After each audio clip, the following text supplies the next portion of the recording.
This is an It Came From GenX video.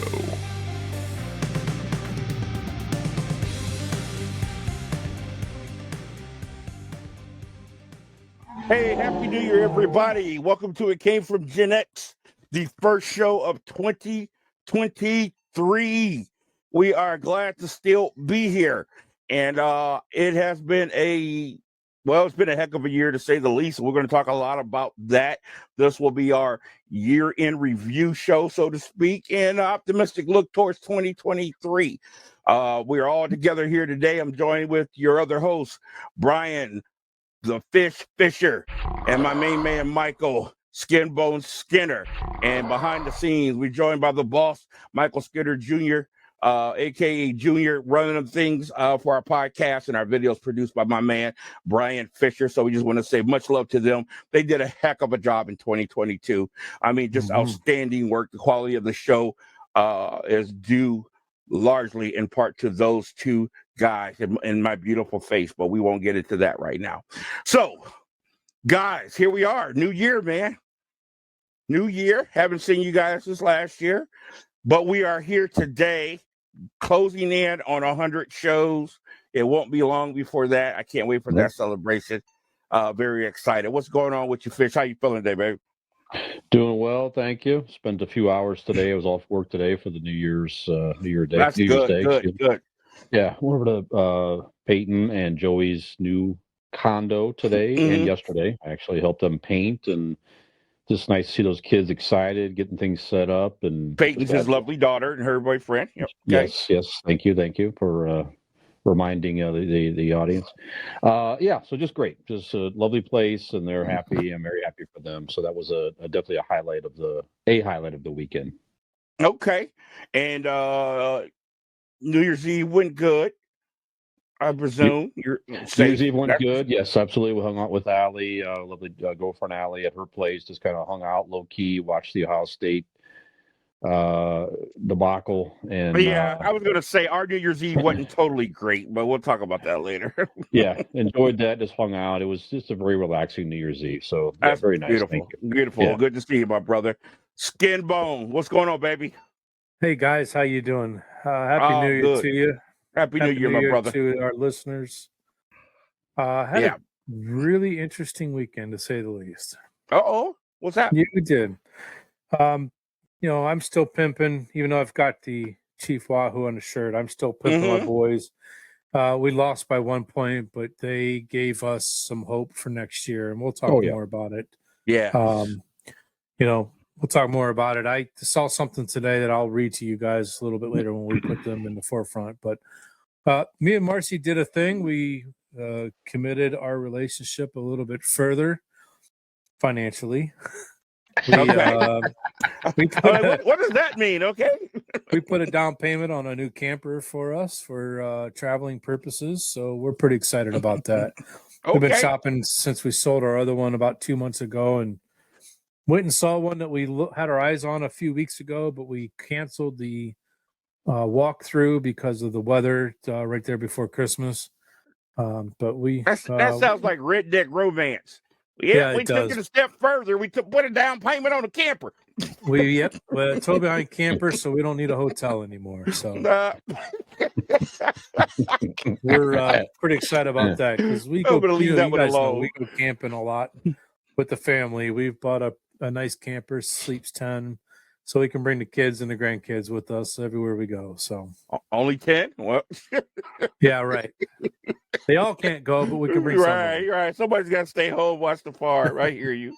All right, that's great, man. Well, congratulations, though. That's a new camper. That's got to be exciting, and hope to see it one day. I had a very quiet weekend. I was just in the house with Pam New Year's Eve. Watched the Ohio State game, and when it turned midnight, which I think was right after they missed a kick, it was like 12:01, if I'm not mistaken. Yeah. Pam and I just went into deep prayer. It was just amazing. It was soul refreshing. Just thanking God for bringing us through a really tough year, and praying for the new year. Pray for you guys, all my friends and family.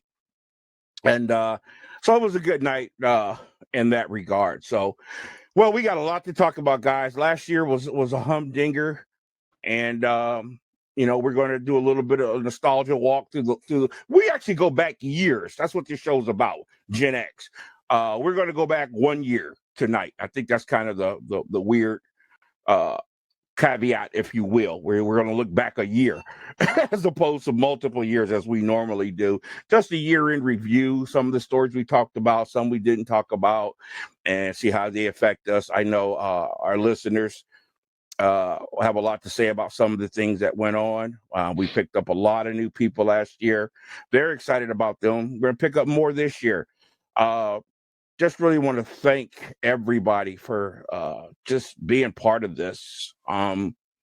It was just a vision for fun, to start off with. And everybody had bigger ideas, bigger dreams that took this to the next level. The Gen X show, this was Fisher's baby. Everybody just, ran with the ball to the next level. Mike's, hey, Junior wants to produce the show. Boom, took our podcast to a whole nother level. And I just really appreciate everybody. This has been something special for me in my life, a hole, if you will, that was missing, being able to connect with my friends on a weekly basis. It sucks that our fourth musketeer could not join us, John Cooper. We love him. He will always be a part of this show, and there will always be a space at the bottom of this block for him, should he ever want to return. So just really want to say a thank you to you guys. I love you. And let's get this bad boy cooking. Tell them where they can find the show, Fish. Love you too, brothers. Share the same sentiments.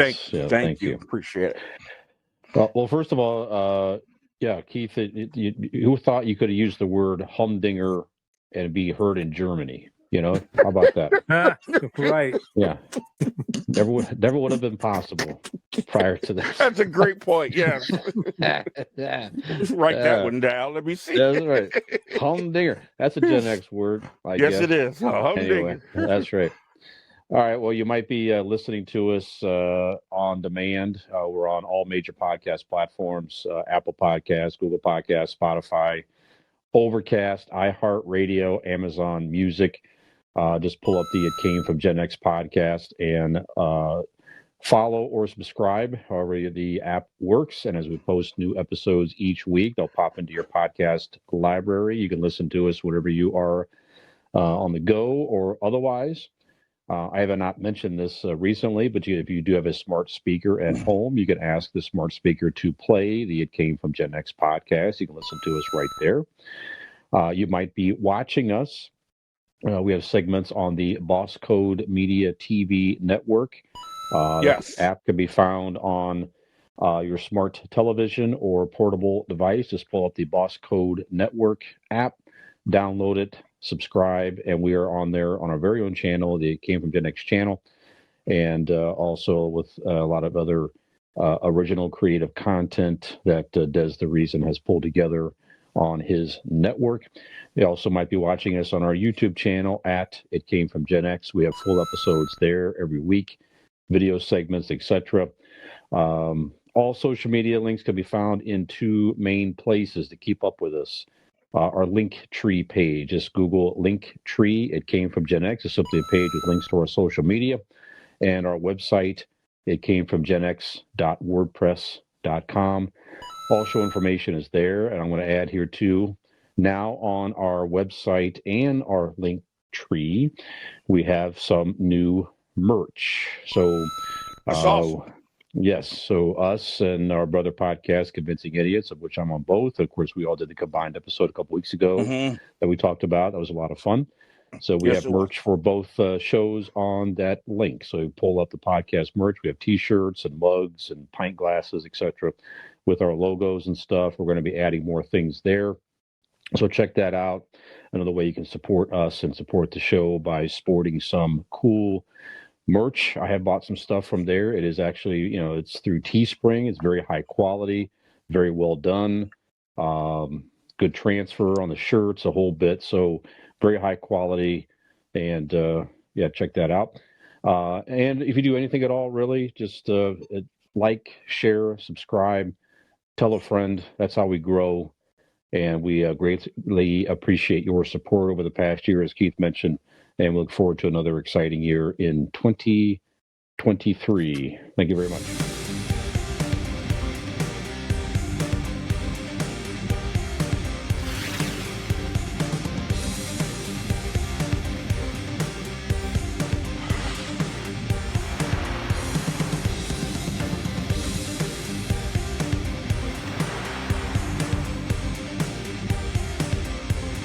Yes, absolutely. And Fish, thanks. You reminded me of a couple of things when I wanted to give thanks to people people in the group I wanted to add. Definitely thank you to Dez, the reason, a superstar rapper right out of Canton, Ohio, CEO of B.O.S.S Code Entertainment, Media Entertainment Network. We are so grateful to him being part of this.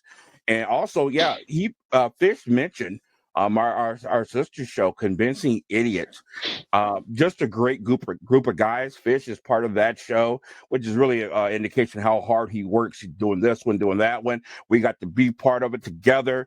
It was just a fun train wreck, if you could have such a thing. That's right. If you could have such a thing. So to Nick and Dean, Happy New Year. We'll get together soon again. Brothers, love you. And thanks for doing an unbelievable job on that show, man. Guys are well over 100 episodes. Funny stuff. Great pop culture information as well. So thank you. All right. Kind of a reflective episode a little bit, looking back on the last year. Which, by the way, I look forward. We're going to see Elvis again. Skinner. Can't wait. But in April, Elvis impersonator. So looking forward to that. April 28th. Yes. Okay, guys. A lot of stuff happened last year, and because of that, it would just be kind of crazy to focus on. Normally I cover music and sports, but there was so much significant that happened. We're just going to look at stories, talk about them a little bit, and talk about what significant moment impacted you the most of last year, because we believe in being a little bit personal with our audience so that they know us on a personal level.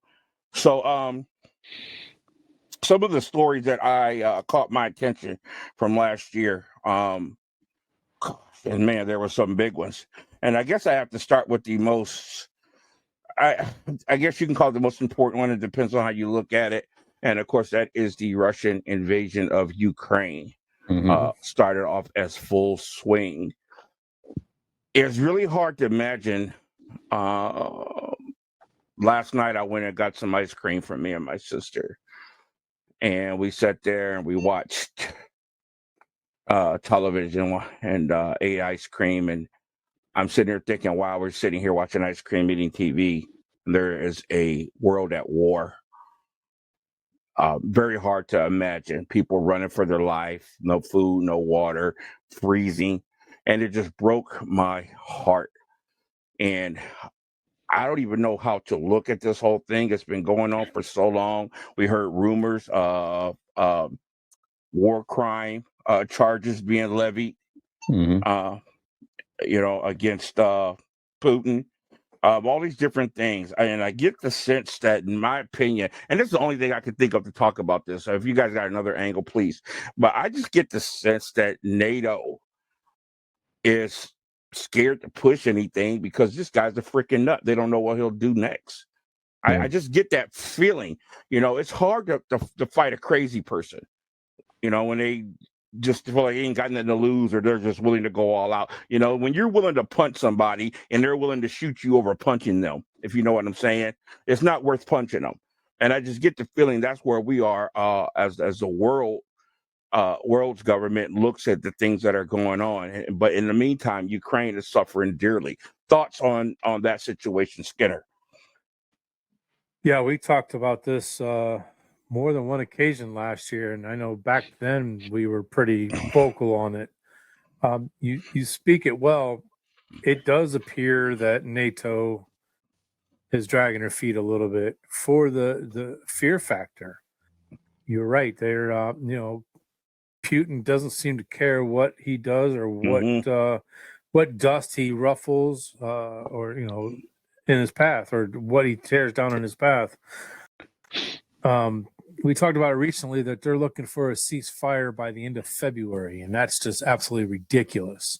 Wow. They're waiting until the end of February for even consider talking about a ceasefire or a truce in the matter. So, yeah, those That's Russian crazy. there's a lot of Russians out there. I don't know if you've seen that part of the story, that they're pretty ticked off, just as everybody else across the I would globe imagine. is. You make a really great point. Let's not demonize every Russian. Every Yes, Russian you citizen. cannot do that. That is Yeah, absolutely that's correct. a really great point, Skinner. Thank you. Fish, any thoughts? You know, we're talking about a superpower here with multiple nuclear weapons, chemical weapons, maybe biological weapons, things like that. Your thoughts? Yeah, it seems to be the closest to a potential, nuclear or other disasters since the 80s. Obviously we had some scare back in the Cold War era a little bit, just sort of a looming. But this seems pretty real. I mean, there was no war going on back then, actually, as we know. But yeah, I tend to agree with you. It's pretty frightening. And it seems dumb. You can't. No one can win. No one can win. No. It's like it's just I don't know. We talked about this last week, so too. I just don't get it. I don't get trying to simply to take over more territory and more land. And in the meantime, you're tearing it up. You're tearing it up. You're blowing it up. You're killing people, and I just don't get it. So, like you said, I mean, our hearts are there for the Ukraine people, and like you said too, it's not the average Russian person's fight. Matter of fact, they have a lot of loved ones being forcibly drafted into the Russian military. Wow. Fathers and sons. That sounds like brothers. Stalin days. It's crazy. It's crazy. I was just saying. And if I can put a great GenX spin on it, takes me back to the great movie War Games, with Matthew Broderick. Oh yeah. It's a tremendous movie that kind of put a little scare in everybody back in the day. Made you see how easy things could get out of hand in the event of a possible nuclear strike. And I think that movie is starting to play itself out, and we hope it doesn't go any further. So much prayers to the Ukrainian people, and we pray that this war comes to an end. Okay, thank you guys. Great stuff. Okay, another huge story, a little bit closer to home. I thought civil war was going to break out over this one. I really did. But of course, Roe v. Wade was overturned in 2022. It's been brewing for a while. I didn't think it was going to happen. I knew they were stirring up stuff the last few years, but I did think it was going to actually happen, and it did. I thought it was a great vindication of who's in the highest court in the land, who's been supplanting their people in there. It's been very, very interesting to watch how the shape of the Supreme Court has been molded a little bit towards the right in that regard. So, thoughts on the Roe v. Wade situation? I haven't read any stories. We talked when we did the story on the show. We talked about the ramifications of what we would start to see. We would start to see, babies getting dropped off, backyard or back alley abortions and things of this nature. I haven't seen any stories yet talking about that. Have you seen anything or heard anything, Fish, in regards to that? I haven't seen anything in that regard, but certainly the topic itself is definitely on the election tickets of on the agendas. It certainly was for the Democrats, and I think in some respects Republicans found that it partly it could lose you some elections as well, because I don't know, it doesn't seem to be the opinion of the average person that they should ban abortions outright. That there's certain situations that should be allowed. I'm surprised I haven't seen any type of amending things like that yet. That's very shocking. So Skinner, one of the things about this is it split a lot of families, because it's such a heated subject, especially young women really get heated on this subject. Women, when you start talking about their rights or whatever, they get very, very, very vocal and very, very heated. And I've seen this kind of split families a little bit. A lot of girls in your family, and I would imagine there was a lot of discussion going on, house full of women on your part. You care to weigh in with any of that? Well, yeah, they're all pissed off for good reason. Yes, Skinner is our elegant speaker. Yeah, I mean, let's call a spade at this point, because you call him the spade. Bad choice of word, I guess, but no, but you get my point. Yes, I understand. My girls' rights to choose what they do with their body has been stripped. I'm going to use an example of that poor 10-year-old girl that got raped in Ohio. And it happened after Roe versus Wade was rescinded. And our Governor DeWine, said abortions were now illegal in the state of Ohio. Her family had to resort to take her child to another state, bordering state, to get an abortion.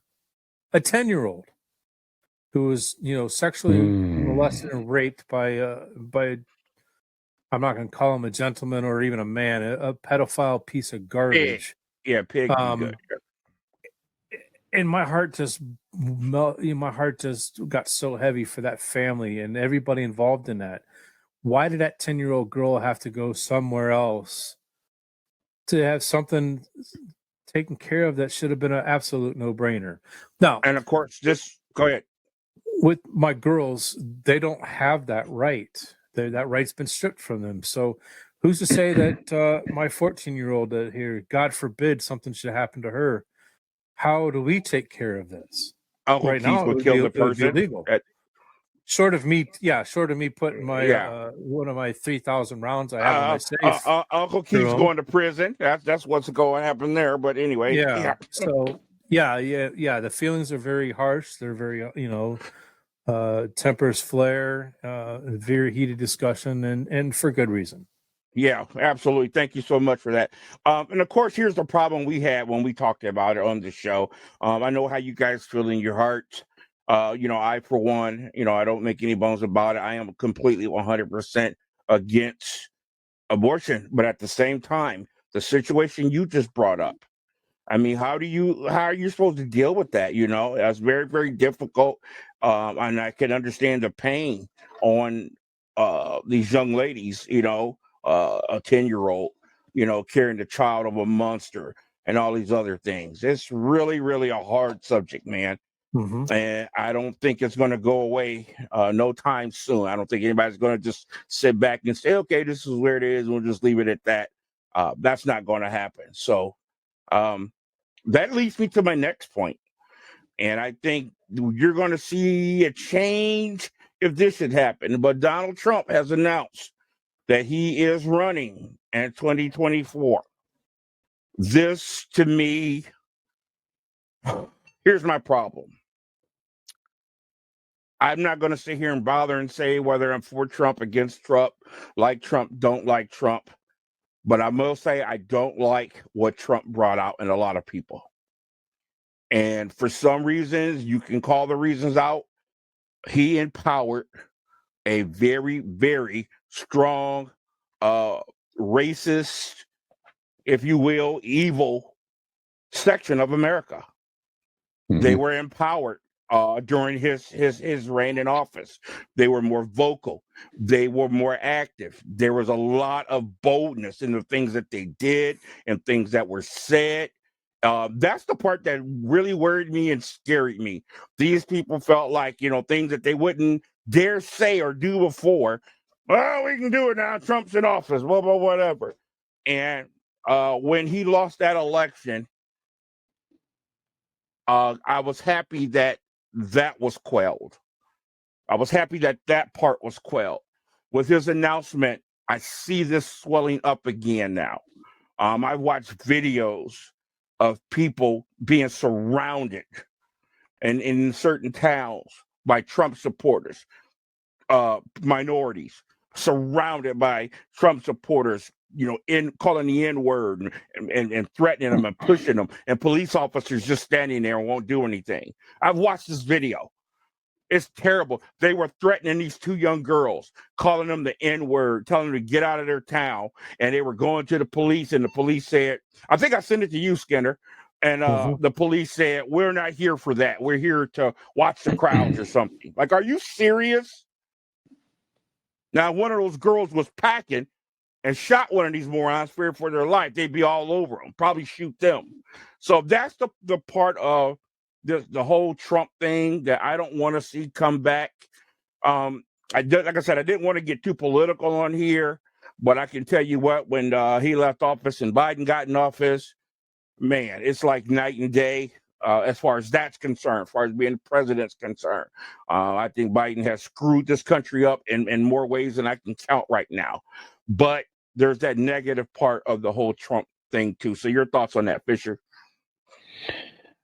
Yeah, I mean, it's frightening to think of a guy like that could get back into power again. But I think also it has reinforced the fact of that you got to get out and vote. I think we're seeing more and more voter turnout, and you saw that and certainly to people's credit, they did. He got voted out of office. Okay, that's right. And you saw a lot more people getting out voting for whatever your political party is, whatever. I mean, it just reinforces the fact that if you don't like the direction of your leaders in power, you got to get out and vote, and your vote does make a difference, and you can put people in or move people out that you don't want leading you. It's really as simple as that. It's very simple. So, thank you. Yeah. Good stuff. All right, Skinner, any thoughts, brother? No, nothing really to add.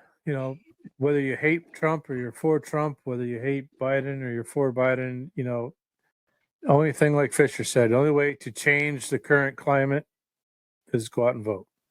Whether that's for Trump, whether that's for somebody else, get out and vote, be heard.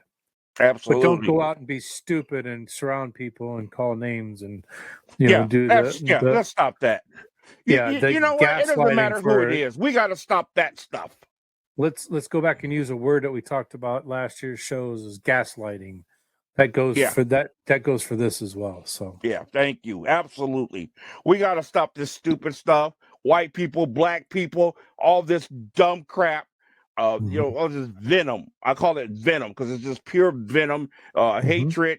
Come on, man. If somebody doesn't agree with you, that is not cause for hatred. In my opinion, that's cause more to try to understand your brother or sister and try to find some common ground. But we're just so quick to hate when someone is opposed to our point of view, and it's really, really sad the way this country is gone right now. Okay, guys, just shifting a little bit some of my specific areas that I cover here on this show, music and sport.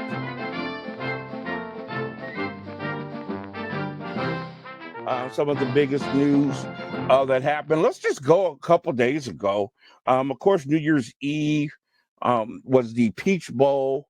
And if you don't know, we are here in the great state of Ohio, our beloved Ohio State Buckeyes, who made it into the playoffs through the back door, if you will. But they made it in. And of course, they were really off of a 3-touchdown beatdown of the hands of their dreaded rivals, the Michigan Wolverines, at home for the second year straight. So the media has leveled the Ohio State Buckeyes, Coach Ryan Day and C.J. Stroud over the last 30 days. And rightfully so. I think the margin, I don't know what the margin of victory that was predicted was, but it was 6.5. 6.5. Okay. But really people thought it was going to be a blowout, that Georgia was going to run roughshod over Ohio State. Georgia's defense much more excellent than Michigan's. Their offense better than Michigan's, and it was in the South. Well, our Buckeyes made me proud. They showed up. Ryan Day got that stick out his butt. None of these bubble screens. He called it aggressively. They went down. They started with Marvin Harrison right off the rip. We'll get to that whole incident. And they were knocking the sense out of Georgia. He called an excellent game until the very end, in my opinion. Some of the play calling, the drive before the last. I told my sister, if they don't get 7, Georgia's going to win. They can't settle for 3. And that's exactly what they did at second and 5 or 2nd and 3, two pass plays in a row instead of just running that ball up the gut and getting the first down. And taking a sack was the absolute worst thing they could have done too. That was CJ's only mistake the entire game. Yeah, the only mistake the entire game. I felt so bad for them. I felt so bad for CJ. I did feel bad for Noah Ruggles, but I don't. You had one job, do it. Yeah, one job, do it. But I don't want him to take the blame. He is not the whole reason they lost that game. And I want him to understand that. There were things that could have been done better on offense and defense. 2 quick scores by Alabama should not have happened like that.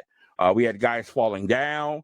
We had misreads. And I don't know why you played zone coverage the entire game and shut them down. And the minute you went to that man, boom, instant touchdown. Like, come on, bro. What are you doing? If it ain't broke, don't fix it. So hats off to them. I think CJ improved his draft stock. I think Ohio State improved the way people feel around them, around the country, especially recruits. They lost some 5-star recruits that decommitted after the Michigan debacle. So I hope this is going to help with their recruitment. I think it's going to help with Ryan Day's reputation, even though winning it would have been a lot better. Thoughts on the Ohio State game, Fish? Yeah, I mean, I really wasn't expecting them to be in the game at all. And the fact that they took it down on the wire was really a pleasant surprise. Like I say, it was a very, very tough loss. You know, especially it was literally the ball dropped and he kicked it, missed the field goal. It's like, it was what a strange way to bring in the new year. But they overall they played a pretty good game. CJ Stroud, he was, like you say, other than taking that sack at the end of the game, he was really almost flawless. I mean, making some big plays, rolling out, getting some. He played it, and he ran with the ball. Finally, yeah, I've been saying it all year. If you add that wrinkle to your offense, you'd be unstoppable. Yeah, it was a shame Harrison got hurt. That should have been Let's a targeting talk about call. That was awful, and I think in my hearts of hearts that they took him out on purpose. I think I really do. If he was in there for the last, I mean, they might have actually pulled that game out and won that game. But like you said, too, it was hard to see that the big pass plays against Ohio State was there. Michigan killed them on the big plays like that, and to see Georgia get that couple big ones toward the end of the game hurt. But again, at the end of the day, they were not embarrassed. They played a great game. They hung in there, and they played a closer game to the number 1 team than Michigan to the number 3 team. So that was good. There's any silver lining. Michigan got their butts handed to them. So yes. So we're excited about that. Skinner, your thoughts, brother? We know you're a big Ohio State guy as well. You hold a annual Ohio State barbecue party every year, which I've been blessed enough to be at the last couple of years. I know that had to hurt you, brother. Oh, it certainly did, but at the same time, it rejuvenized me as a Buckeye fan. With how that went. Good. I'm reading a quote from Twitter handle JBook37. He wrote, "Last night proved that Ohio State has the talent to battle with anyone in the CFB." Now, I don't know who this JBrook37 is. I don't know if he's an Ohio State fan, if he's in Ohio State, or just a national guy. So I can't tell you if this is a homer or not. Last night was a measuring stick for the program, and they had Georgia down. No excuses. It's part of the game, while missing RB1, RB2, which for those that don't know, it's running back number 1, running back number 2 when Maya Williams couldn't go after the first series, wide receiver 1, wide receiver 2, which was Harrison, who got knocked out in the second quarter, tight end number 1, tight end number 2. Tight end number 2 was Stover, who took a hard hit, landed on his back. Lost him. Didn't land straight on his back, but he landed actually on his pelvic bone area, and he was out for the rest of the game. He then says CJ Stroud was remarkable. Ryan Day had them ready. And I could not agree more with that last statement that Ryan Day had that team ready. Do you know how many freshmen and first game experience sophomores was on that field on Saturday. No. Ridiculous how many guys, because they just, because we had so many guys that got hurt. So like I said at the beginning, and I'll go to move on, is I'm rejuvenized as an Ohio State fan. I was pissed off. I was angry. I was frustrated when we left when I left your house on November 26th. Yeah. Which is the moment after we lost to that team up north. Yes. But I didn't have that same feeling on Saturday, or actually it was Sunday morning by the time it was done. I feel better. I feel juvenized, and I can't wait for what we're going to see next year. Excellent. Great stuff. So, Michigan lost. We're going to see TCU, which I'm very excited about their story since we're out of it. I think if they win, it's going to be a great story. They were not ranked at the beginning of the year. First-year head coach. After the Kansas game, they were maligned in the media. So I would love to see them beat Georgia. I got nothing against Georgia, but I would just like to see a great story in TCU. So that will be great. Okay, guys, NFL's winding down. The Cleveland Browns did not make the playoffs. Who would have thought? And who would have thought my beloved Pittsburgh Steelers, after being 2-6, and I watched Stephen A. Smith say they ain't going to win another game the rest of the year. Well, he said they might not win another game. Are 8-8. They play the Cleveland Browns next week. With that win, there is a chance, and a very good chance, that they will end up being in the playoffs. I think if that happened, without question, Mike Tomlin will be coach of the year. Can I get an honest, non-biased comment from you two jerks on the subject? Fisher?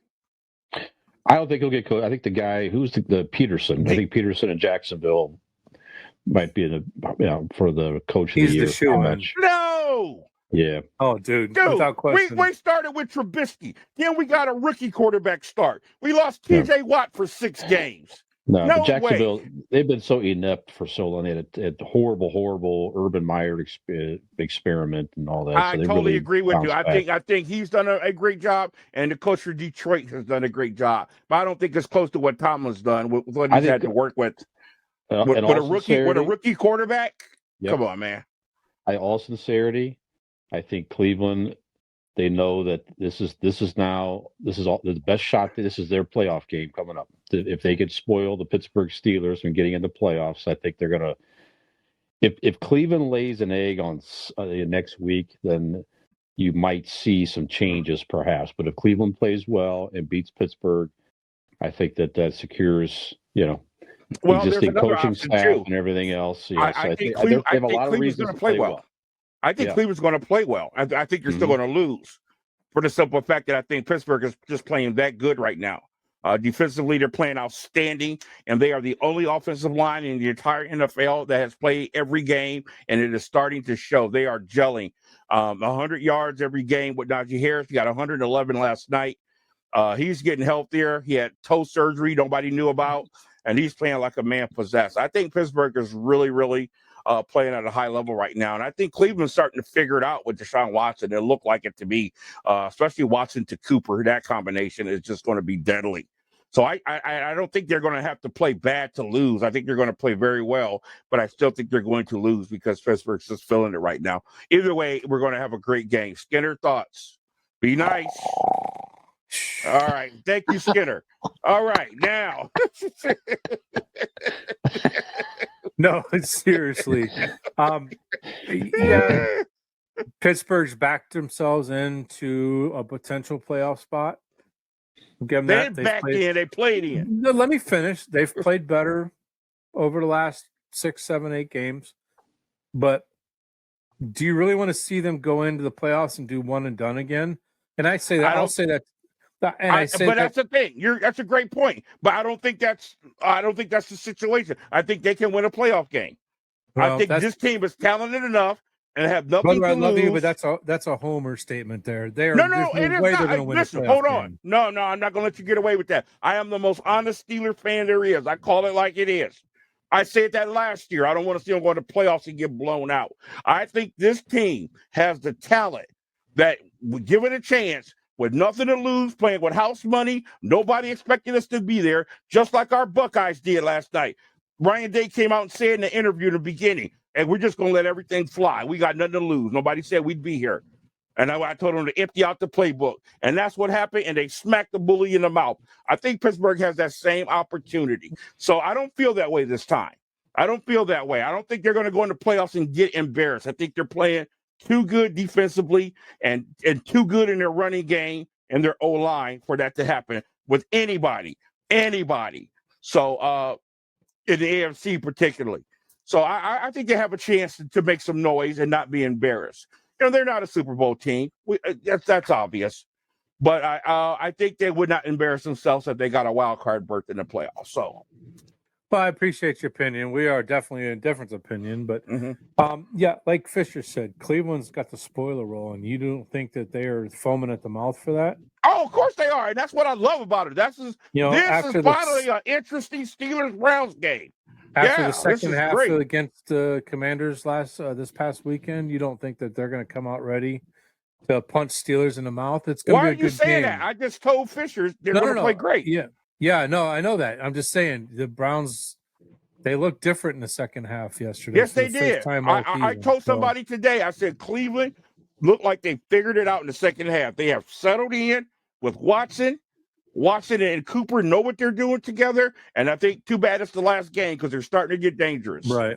So, but yeah, for you Steeler fans, you know, I hope the best for you guys, but I don't want to see them going to the playoffs and well, of course you don't.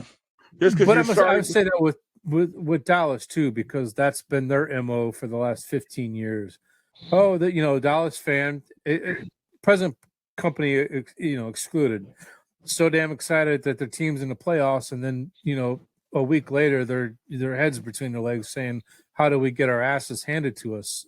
It happens every time under the management that Dallas has. So you don't think Dallas looks a little different this time though?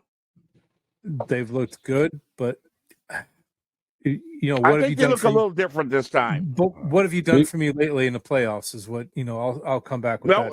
Fair point. Let's ask our resident cowboy, Fish. No, you're right. I mean, Philadelphia lost Sunday, so there's still an outside chance if Dallas wins and Philadelphia loses this coming weekend, Dallas would win that division. I don't know if that's going to happen. That would be crazy. But yeah, I don't know. Like I said, the Dallas defense they're making some plays. That's it. I mean, it's. I think we said last week or 2 weeks ago, whatever. If your defense is playing at a high level going into the playoffs, you have a chance, and you could in one game you could beat anybody if your defense is playing well. You get the pressure on the quarterback; they could definitely do that. I'm still worried about the long pass plays, but they could run the ball. They certainly could pass the ball. And Dak's got to stop throwing too many interceptions and being too aggressive. Now, he's had some that's been tipped and intercepted, so those aren't his fault. But he's got to cut down on being too aggressive, and you can't throw interceptions in the playoffs. They got to drop his attempts, man. You got too much going with Pollard and Zeke, man. Use that 1-2 punch, man. Run them to death. So anyway, my fear for Dallas, real quick, is that the team that showed up to play the Texans is going to show up in the playoffs. Okay. That's my fear for Dallas. Yeah, we'll see. Right. We'll see. Well, we got the same old usual powerhouses doing great. Cincinnati has turned it on amazingly. The 49ers that is an unbelievable story to watch. How far they go will be a great story. Mr. Irrelevant, the last person picked in the draft, playing unbelievable. And somebody said today, well, he's got the best defense in football. No, they put up 37 points yesterday. Even with that great defense, Purdy is doing it, man. So if they go far, this is going to be one of the best stories ever in football. Skinner alluded to that. I'm happy to see what they're doing in Jacksonville. They're putting that team together. Detroit has 8 wins after a horrendous start. So that's good to watch, too. So it's going to be interesting going down the stretch to see what happens here. Green Bay, out of nowhere, after looking horrible. Getting a little bit dangerous right now. And, of course, Minnesota, as usual, looking great. End of the season starts falling apart. So we'll see about that. They Okay, guys, shifted the Green Bay and Detroit game to Sunday night next week because it actually Yes. means something. How about that? So good for and that's Detroit something. and Green Bay coming back, I guess. But yeah, be interesting. There's something you don't hear too often. Okay. Yeah, that's right. Detroit Long means time. something. The Long Miami time. Dolphins have fallen apart. They went to their third string quarterback. My Uncle Sam, who you guys all know, the great legendary Sam Moore, Sam and Dave fame. We argue daily about his Miami Dolphins and how bad I think they stink. And he talks about my Steelers. And he told me I better not mention his name on the show. So I am mentioning it. Sam Moore, Sam Moore, Sam Moore, Sam Moore, Sam Moore. Now, how do you like them apples? Your Dolphins stink. So, all right, guys, a little bit of music news. Some of the music news that was huge last year. I don't think anybody dominated the music world more than our good buddy Kanye West. Or I'm sorry, Ye. I want to be called Poe from here on, guys. Kanye West in the news continuously, accused of anti-Semitic remarks, lost maybe, I don't know, 500 million in endorsements and things like that. Lost a lot of money. He was dropped. It's to the point where it seems like he's been ostracized as of late. I tell you what, guys, I don't want to get into conspiracy stuff, but it doesn't seem too much good happens to anybody after they leave that Kardashian family, man. I don't know what it is. It's just craziness, man. So that's one of the big stories. Kanye West, and of course we had from the Brooklyn Nets, former Cleveland Cavalier, Kyrie Irving, also accused of he's not anti-Semitic remarks, but he posted a link to a movie that has anti-Semitic remarks in it. And he had a lot of trouble, lost a lot of playing time, a lot of money, a lot of endorsements as well. We had the World Cup, USA failed to make that again. And any other big music stories that I'm missing, guys, that you guys can think of?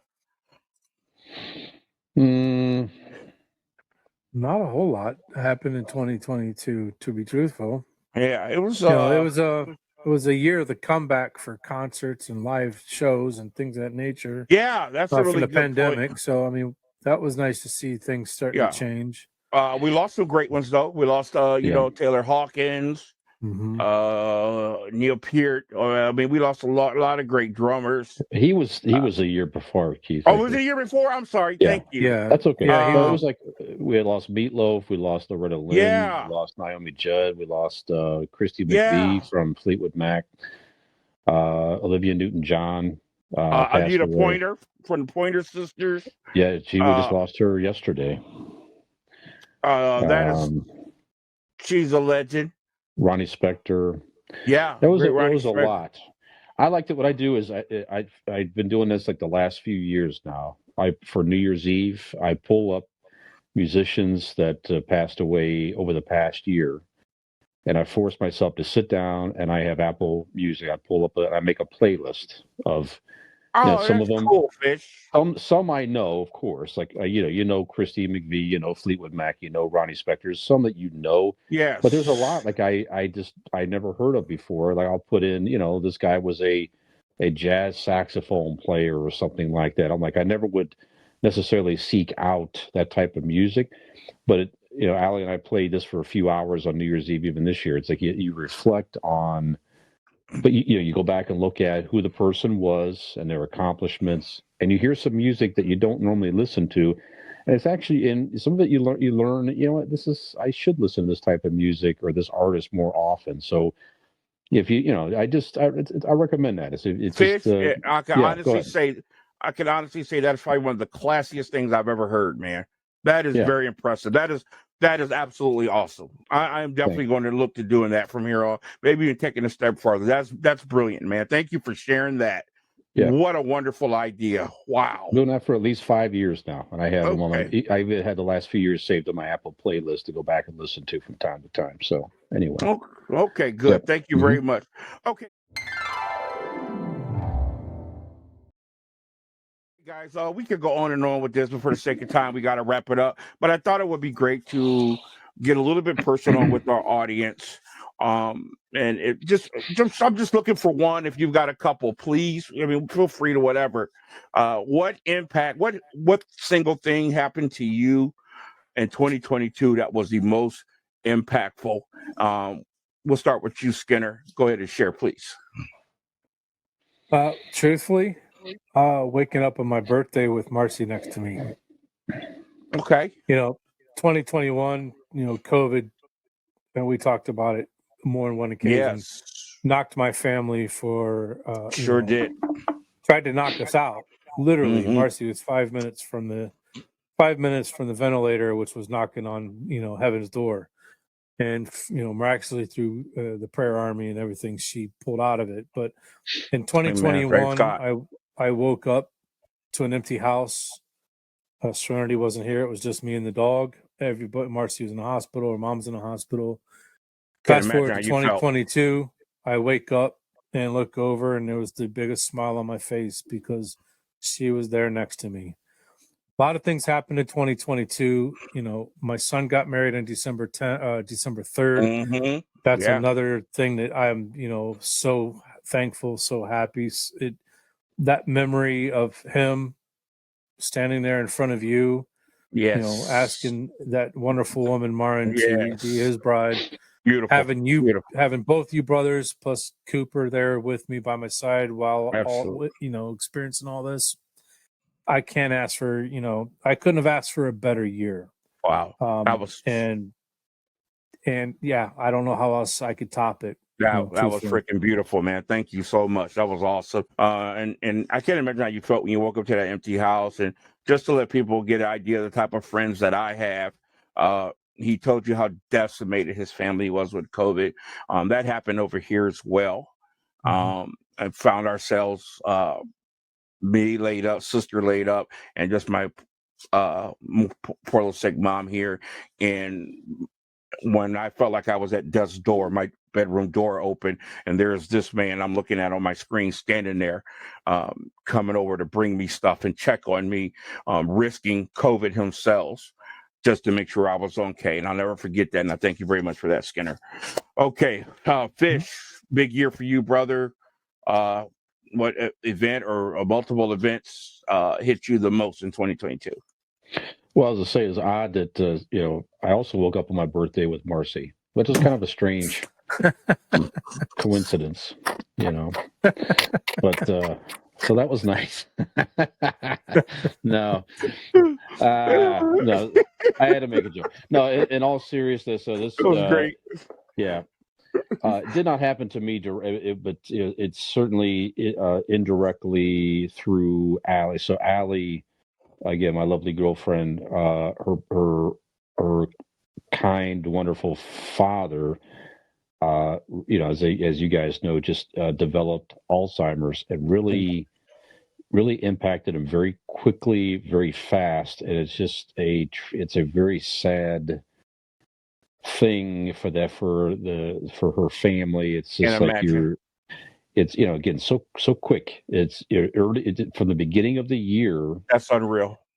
To you have a normal relationship with the parent that you love dearly, and by the end of the year, it's that person is just not there. It's just different. He's alive. You could still interact and visit and all that, but the person that you knew is gone, and it's a very sad and tragic thing. So it definitely has made me reflect.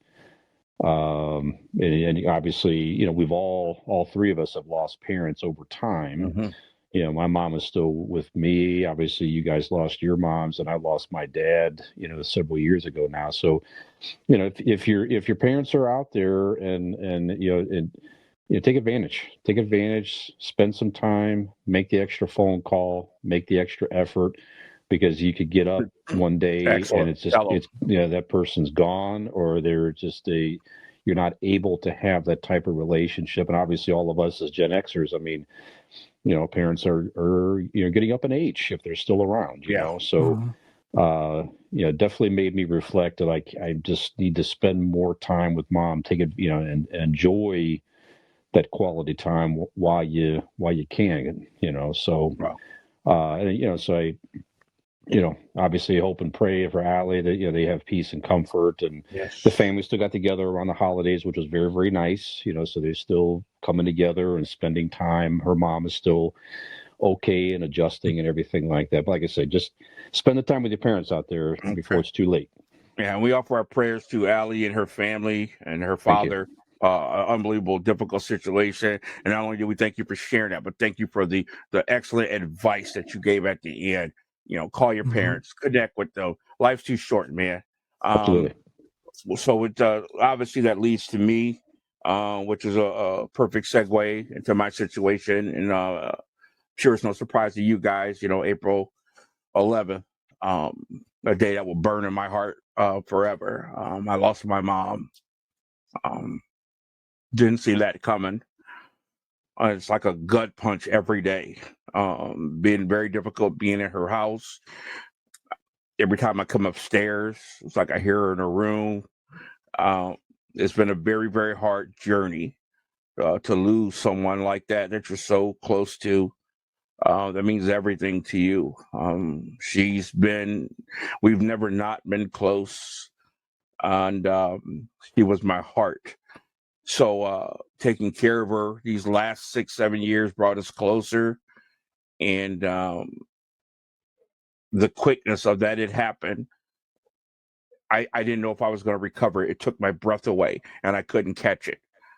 I fell into the wall in the hospital hallway when they had just called and said I was like 2 feet from turning to her room, and my sister answered the phone. They were calling to tell us she was gone, and I thought I was going to die.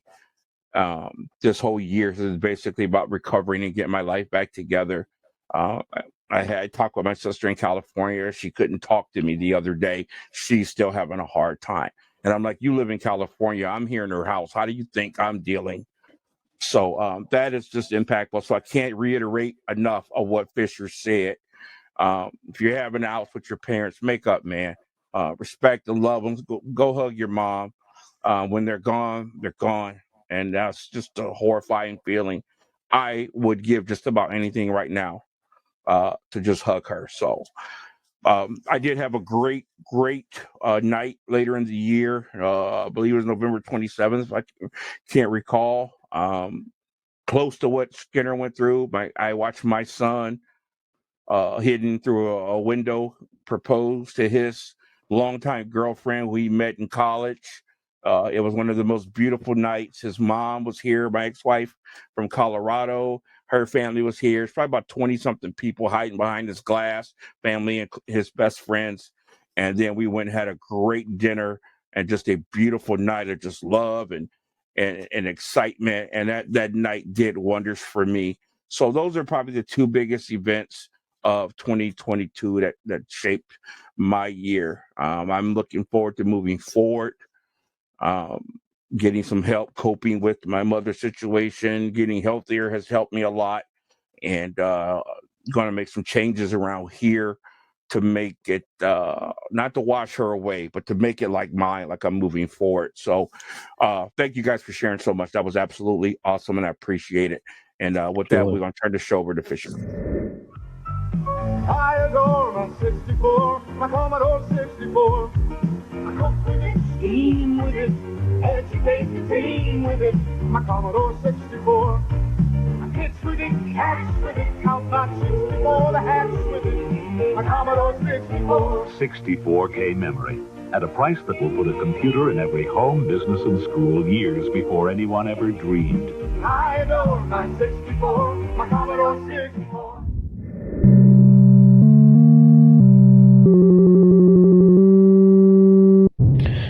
All right. Let's see here. Let's start off with first of all, if you made me think about the things of the past year in pop culture, pop culture moments. We talked about some big news stories and music stories and sports stories and all that. So, I looked up just top things of pop culture this year. So maybe kind of reflect a little bit here. So, I'm just going to name kind of a few stories at random that made a lot of pop culture news over the past year. Will Smith Oscar, the slap, Chris Rock, yeah. the slap heard around the world. Yeah. I remember watching that live. Will Smith is still, everybody has since apologized. It really hasn't been completely, there hasn't been a whole healing type moment just yet. Will Smith's career certainly has been impacted. Mm-hmm. He's in that big movie Emancipation, which is critically acclaimed. I think it's on Apple Plus, but it's I think he's still got some work to do to get back out into the good graces of Hollywood and I a lot think of it's the going to be average fans. time. I think just as time goes on, we seem to get more forgetful. Those initial feelings cool off, and people are more forgetful. I think that's what he has to do. Just wait it out. Absolutely. Skinner, any other thoughts on the slap? No, you're absolutely right. I think time will heal wounds. We'll see.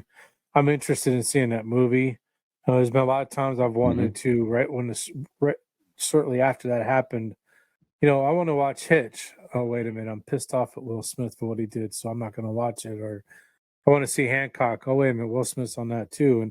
And I'm be truthful. I felt that way at the very first time. It was hard not to. Thank you for being honest. Yeah.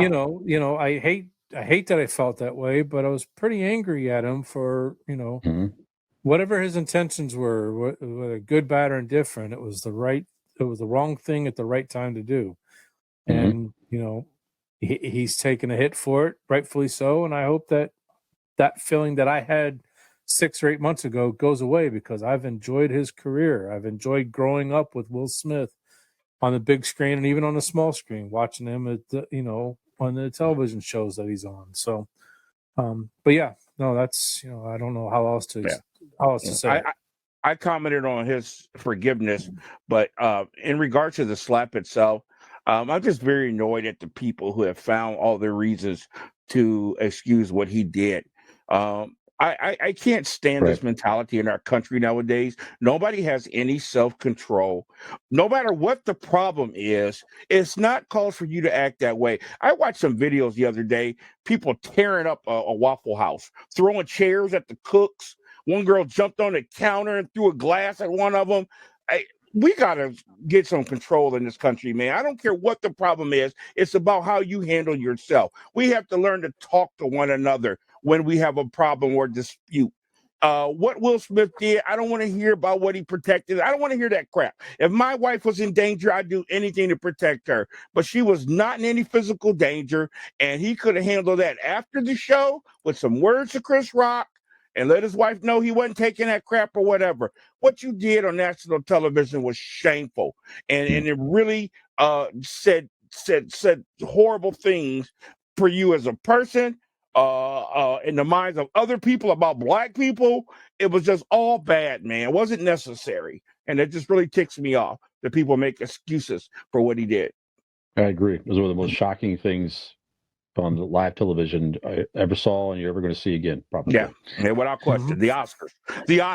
Not the Source Awards. The Oscar. This wasn't Suge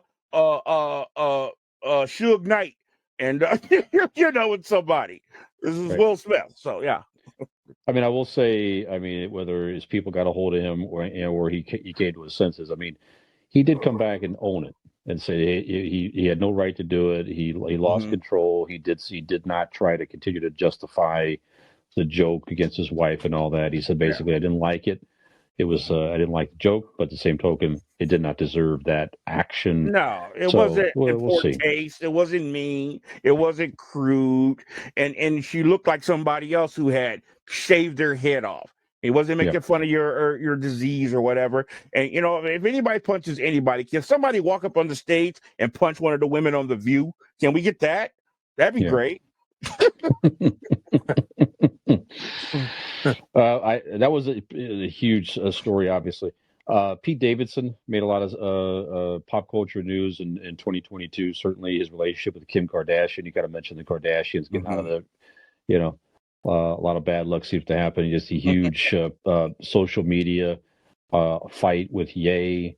And Ye took a lot of flack for that. I think rightfully so. Now Pete Davidson has moved on. They've broken up, and he seems to be doing just fine with the people that he's dating. Seems like he's having a good time and everything else. But they made a lot of news over the past year with that whole relationship, number one, and number two, the online feud with AA. So I think probably Pete Davidson's in a happier spot overall with just moving on and getting past all that. So any thoughts on that whole ridiculous fight with Pete Davidson and Yet? I was on his side for a hot minute. I thought it was funny for a minute, but he crossed the line in my opinion. Mentioning the kids and stuff like that, and the sex, and then putting it out on social media. I thought he crossed the line with that. Some of it was funny at first, you know what I mean? Yep. I'm laying here with Kim, stuff like that. But he crossed the line in my opinion. So, Skinner, any thoughts on that? I don't have no opinion. Truthfully, Okay. I don't know really much about the story. Just you ain't missing nothing, bro. Yeah. Famous people fighting on social media, blah blah blah. Anyway, all right. Not my thing. Yeah. Elon Musk certainly made a lot of news over the past year. He, was going to buy Twitter, then he wasn't going to buy Twitter. He tried to get out of the deal. Of course, he wound up buying Twitter, and it still continues to fired a bunch of executives. And it's just seems to be a very chaotic time for Twitter right now. But it still exists, and he's, it's a whole thing with Twitter. So he's gotten rid of people who's regulating it. So there's been a lot of people that's famous folks who has moved on from Twitter. You don't like the direction it's going.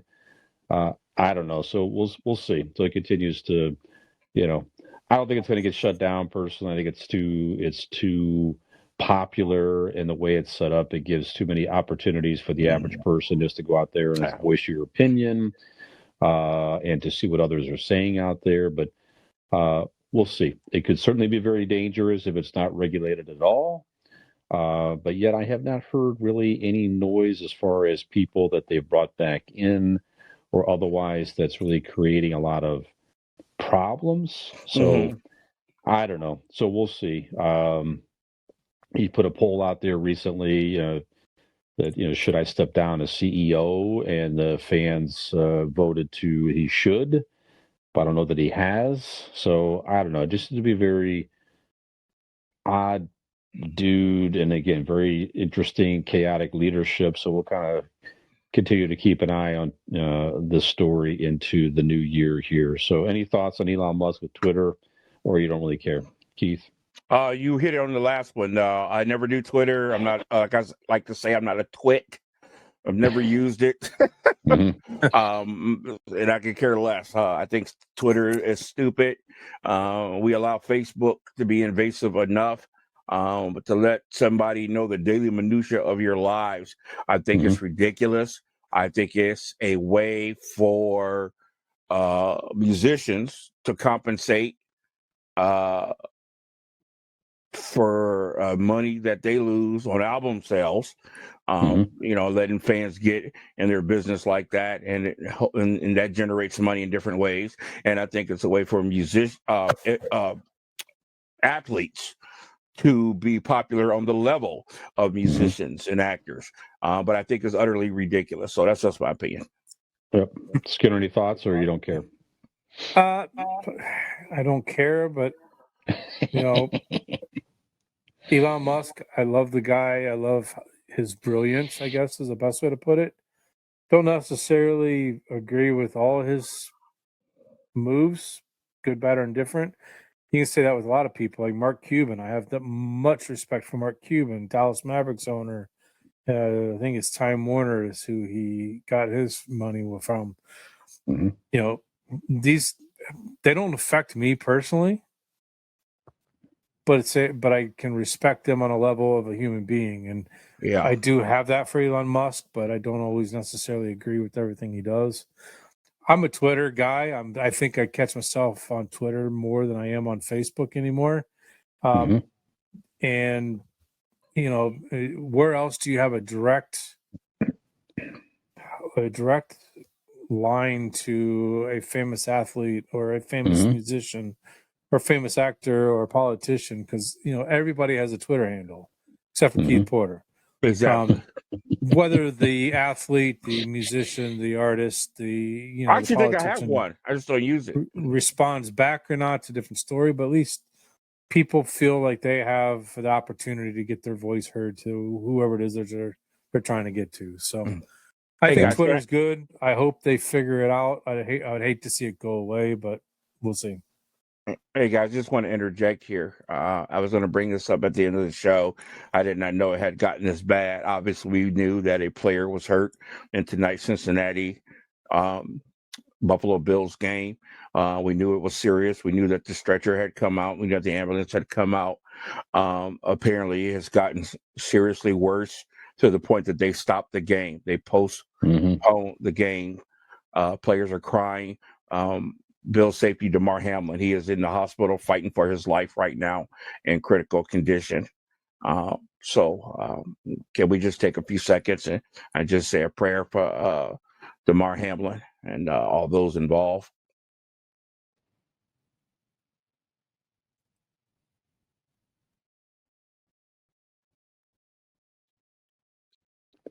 All right. Absolutely. Thanks a lot, guys. Thank you. Sure thing. Okay, another story that showed the power of social media, maybe in a negative way, not even maybe, probably in a negative way.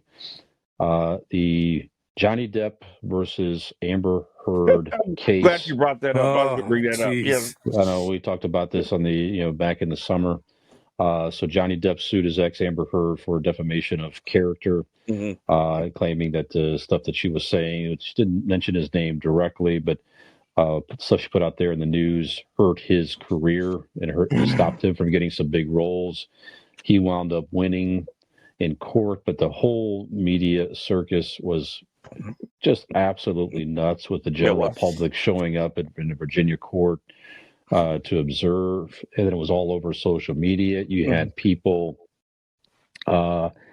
watching this, watching the court, watching the sessions on television, and really breaking it down to facial expressions and everything else. It was really probably one of the, I don't want to say it was certainly not as big as like some of the huge court cases have been on television. It's not at the same level, but as far as the scrutiny on social media and everything else, it really was quite the big deal over the summer here. So just crazy, ridiculous. So Keith, any reflection on the Depp versus Heard case? Usually all the celebrity hooey and stuff, I just totally ignore.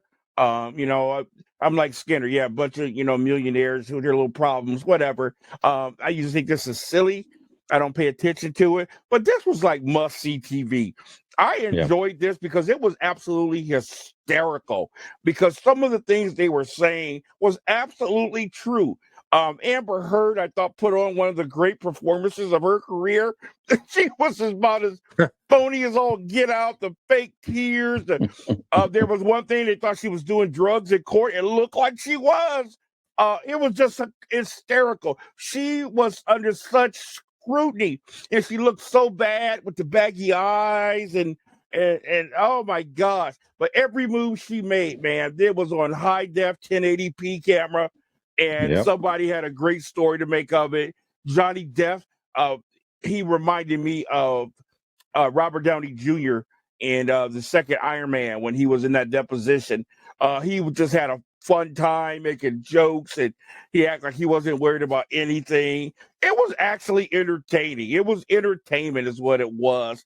As silly as, like you said, the charges were, this wasn't, some of the more serious things we've seen, like a murder trial and things like that. It was he said, she said, or whatever. And, Johnny Depp, not only did he win against her, but I believe he ended up, he's going to make a big signing with the next Pirates of the Caribbean. They're going to re-sign him. That's what I heard. I don't know. I saw it on the internet, but must be true. But this was really entertainment. It was very silly, and I actually got a kick out of it for a while.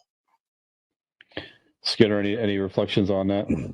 No, that's another one that I could give two craps about. Miss Marcy was paid attention to it a little bit, so everything I know about that come from her. That's just two spoiled, rich Hollywood jerks, in my opinion. spoiling their dirty laundry for everybody to wants to listen. Mm-hmm. So that's kind of how I look at it. Okay. And just kind of ties to our generation here. 80s nostalgia was really continues to be very popular, very huge. Stranger Things is set in the 80s on Netflix, continues to be a very popular show, in part Mm-hmm. because of all the 80s references. There's certainly 80s references of all kinds of different shows and movies, and you see some of the fashion coming back here. So obviously for us, I don't know. I think it's cool. We had a great generation in the 80s growing up with the games and the just everything we had going on here. And I think it's kind of neat to see that people, younger folks, are appreciating that and letting it live on in pop culture and social media. So, any thought, guys, as far as just the general '80s nostalgia that we're in? And I don't really see it going away anytime soon. I think it's going to be continue to be very popular over the next few years yet. So, Keith, any thoughts on '80s nostalgia? I think even some young people are recognizing the age of garbage music that we are in. I And some of the categories that we grew up on, the hard rock, heavy metal, I can't think of anything new that I've heard, but like, wow, like the old days when we couldn't wait for this album or that album to come out, and it just blew our minds. In every genre, I'm not what you call your biggest rap guy. I see this stuff come out and I'm like, what is this junk? These pop songs. Who was that BT ever? The little Asian boys, all like a bunch of little girls with all that syrupy music. I mean, it's just pure garbage. The pop world has gotten ridiculous. And it seems to be owned by the same few people, Taylor Swift and blah, blah, blah, blah, blah, the same names. So I think it's great that the 80s is starting to spring up. I noticed my son is starting to learn about stuff. And he said, hey, I listened to this song, I listened to that song, it was great. And I hope it continues to grow, and I think that it will. Yeah. Skinner, any thought on 80s nostalgia? I always say I should have been growing up in the 30s and 40s because I'm absolutely fascinated with that era. But I am very, very, very thankful that I grew up in the 80s. It is, to me, the best decade in the last 100. Us as kids, with what we had, with what we were able to witness and experience, I only wish that our kids today could have experienced the same thing, to be truthful. And I agree with you. You say it's not going to go anyway anytime soon. I hope it doesn't for our kids, especially our adult kids' sake. I hope they get to experience some of the stuff that we got to experience when we were kids. We can talk about it till we're blue in the face, but until you actually experience it, you don't get the same feel. So I hope it sticks around. I hope Hollywood stays with the 80s theme for a while. A lot of shows, a lot of shows. There's a show that we talked about earlier in the year. It's in the 80s. It's Red. I'll have to look it up and maybe in a future show I'll bring it up again. But the show takes place in the 80s, and it's a great area to revisit, and I hope they continue to do that. You know what would be a fun idea, guys? I'm sorry, Fish. Go ahead.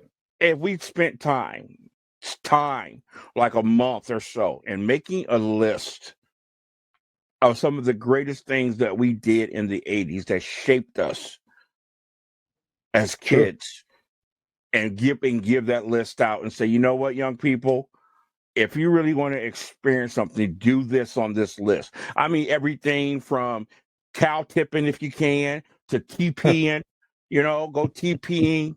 All the things that we did now that, most of our kids are shut up in the house now or in front of a screen or whatever, or in virtual reality, all those things that just help make us who we were as a kid, and say, you know what, if you really want to enjoy life, go out and do everything that's on this list. I think that would be a really cool idea.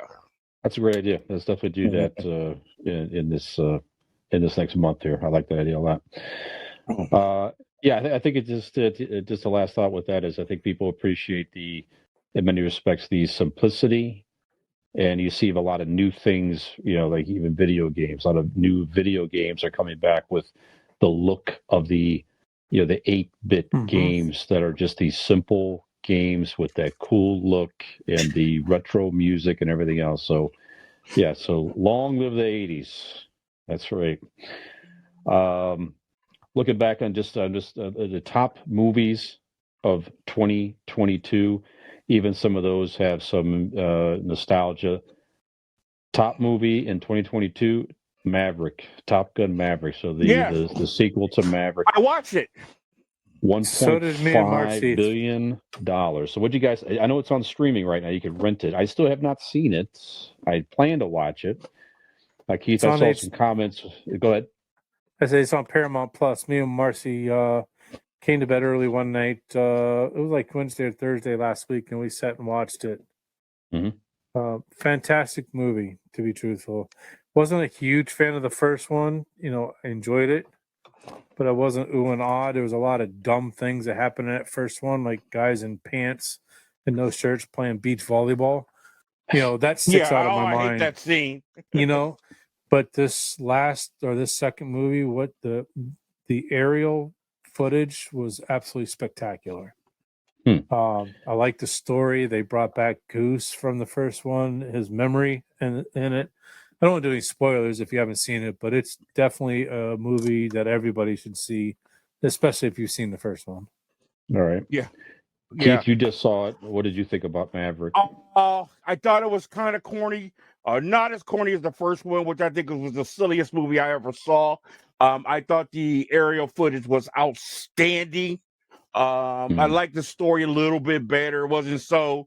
I saw that coming, even though it kind of was. The first one was just like, oh yeah, as soon as they graduate, they're going to be sent on a mission.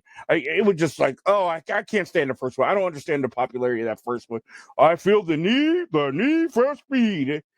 Stop it. It was so macho and so, oh gosh, it was so really 80s. like that. Yeah, it was just come on, man. There's more to us than that. This macho crap. I'm Maverick. I'm Iceman. Gosh, that sounds like the Avengers, man. Come on. But anyway, it was enjoyable. I did enjoy it. So okay, I will definitely check it out. And I might don't know lose if you the guys know computer about screen Val here. Kilmer had a cameo in it, and Yeah, that he poor was guy great.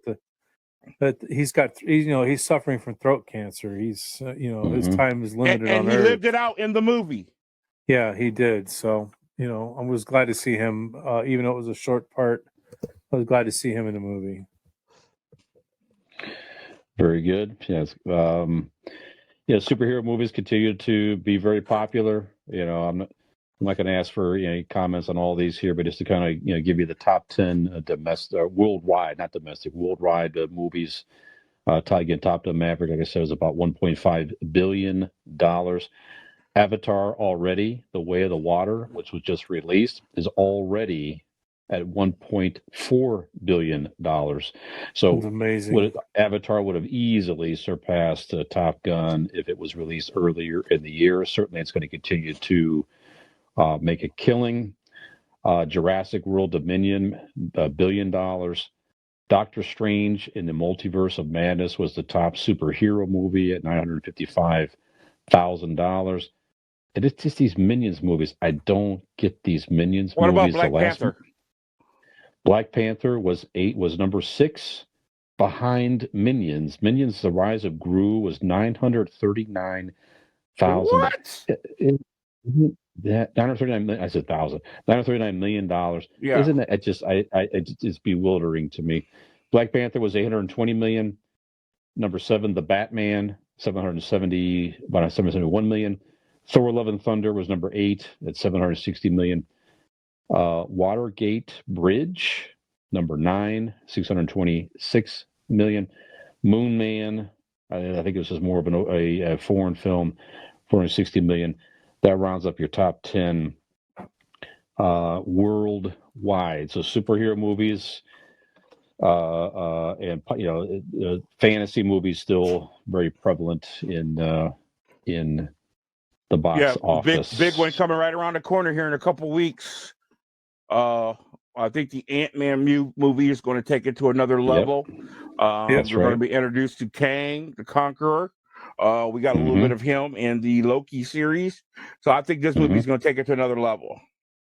Yes, absolutely. I think a superhero movie is definitely going to make another killing this coming year. A lot of exciting content coming up here. And so to kind of continue the theme of reflecting in 2022, definitely had some notable folks in the world of pop culture and news and otherwise that passed away in 2022. Certainly not going to name all of them. We did have Pope Benedict the 6th just passed away. I think it was this past weekend, 95 years of age. Huge death in the world of news. Barbara Walters just passed away at aged 93. 93, Certainly, arguably one who has paved the way to many women in the news field. So I saw a nice tribute from Oprah Winfrey, basically saying without Barbara Walters, there would not be her and a lot of other women on TV I'm glad news. you mentioned that. Please. I was going to say, more than just a news person, she was like, to me, the first powerful woman. Yes. Before Oprah. Yes. You know, Oprah followed in her steps of that, but she was a woman of great power and respect, man. Yeah, if you got interviewed by Barbara Walters for many years, somebody. That's right. Now Oprah certainly picked up that torch there, but that was a very big deal to be interviewed by Barbara Walters, and she was definitely known for her. Or you were in trouble. Skills. That's true too. That's true too. We used to say, you wake up and Carl Mundy's at your front door here in Northeast Ohio, you better run. Right. Local joke, people. And certainly, she went on the View for later part of her life with so she kind of wrapped things up and retired from that show. Pele passed away recently. One of the most famous and talented soccer players that ever lived. I know for me personally, for many, many, many years, he was the only soccer player that I knew the name of. I was going to say that. He was soccer, yeah. He was soccer, in part because Atari had the Pele soccer cartridge. It was always Pele soccer, Pele this, Pele that. And I'm like, well, this guy must be pretty good. He was the only name I knew for many years. But this guy was, he was only 17 when he went made his first World Cup appearance back in 1958, scored 3 goals in the World Cup. Pretty amazing. Wow. And he was for a Brazilian soccer player. I'm sure over there he was just next to holiness in Brazil. Oh, yeah. His money was no good over there, probably. I would imagine so. Yeah, absolutely. We had other folks as well. I mean, you talked about Franco Harris last week, Keith. The great Franco. We talked about Kirstie Alley already. Bob Saget, famous comedian, passed away this past year. You're missing a huge name. Who am I missing? We lost Queen Elizabeth. Oh yeah, absolutely, Queen Elizabeth. That's right. Huge. Yep. A lot of these folks who recognize, we tend to pause for a few moments on every episode to recognize some folks who passed away. We talked about Gallagher. We talked about Kevin Conroy, voiced Batman. Oh gosh, for many years. Jerry Lee Lewis, passed away recently. Just a lot of names. I'm not going to go through all these here, but those are some of the more prevalent ones over the past year. So, any folks that passed away that you wish to remember one more time here, guys, that come to mind from the past year? If not, it's okay. Go ahead. I don't want to be superficial. Certainly there's some people who, if you were ranking in level of importance to the world, would be up there. But Kevin Conroy meant a lot to me. Sometimes you're just, like I said, you just strike gold. Robert Downey Jr. playing Iron Man, but Kevin Conroy becoming the voice of Batman. I mean, that voice and seeing Batman were just synonymous to me. Over the years, I caught one or maybe two Batman movies that came out that weren't related to the same people, and it was a different voice, and I could barely watch it. He just meant a lot to me. What he brought to that character, the mindset of the Dark Knight. If you don't know it, it's something that everybody can aspire to be. His level of concentration, his level of commitment, and he brought that voice to match that. Even in simple cartoons, man. It was something to behold. So that one really bothered me, and the Queen kind of shook me up because I thought there was going to be some major repercussions happen because of that. But when I thought about it, I say, at her age, I really wonder how much power the Queen actually had. Or was she more of a figurehead and others were running the show? And if that's the case, that's probably why the transition to power was very, very smooth to begin with. So, but it's just sick of Kevin Conroy. That one really hit. Skinner, come to mind in particular for you that passed away over the past year? No one in particular, just the GenX spin on it. Those that we grew up, learning to love. I guess the best way to put it. Mm-hmm. Bob Saget, Olivia Newton-John. I try. I know I'm missing a bunch of them, but those two come to mind. They were there when we were growing up, and now that they're gone, it kind of gives me reflection on, holy cow, I just turned 51 this past year. Makes me just sit back and reflect, and I've done it for a long time, but remember, when I wake up every day, I'm thankful, one, for waking up, and two, I'm going to make the best of the day, because there's less of those days left than they are what I've had in the past. So, amen. If that makes sense. No, absolutely. It does.